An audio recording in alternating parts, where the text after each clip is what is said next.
बिस्मिल्लाहिर्रहमानिर्रहीम। अस्सलाम वालेकुम। बेनिकाब न्यूज़ के साथ मैं हूं सना हुसैन। चलते हैं खबर की जानिब। उमर वकास क्राइम रिपोर्टर गलियाना की रिपोर्ट के मुताबिक सब डिवीज़न गलियाना बिजली कंज्यूमर को सियासी सिफारिश महंगी पड़ गई।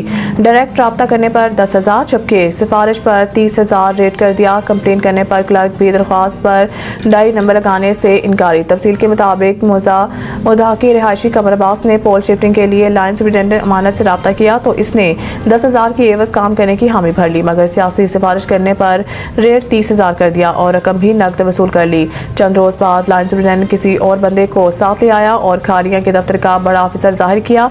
इसको भी मजीद रकम देने का कहा, इसको भी माल लगाए तब काम होगा। मजीद रकम देने से इनकारी होने पर 66,000 का डिमांड नोटिस भी बना दिया, वो भी बैंक में कर दिया और 30,000 रिश्वत भी देने के बावजूद ताहाल काम नहीं हो सका।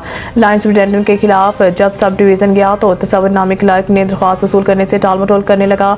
STO की सिफारिश पर दरख्वास्त तो वसूल कर ली मगर डायरी नंबर तक नहीं लगाया ताकि दरख्वास्त का रिकॉर्ड ना रहे। साहिल ने अरबाब अख्तियार से अपील की है कि इसका नोटिस लिया जाए, लाइन सुपरिटेंडेंट के खिलाफ महकमाना कार्रवाई की जाए। लाइन सुपरिटेंडेंट को इतनी खुली छूट क्यों मिली हुई है, ये एक सवाल निशान है।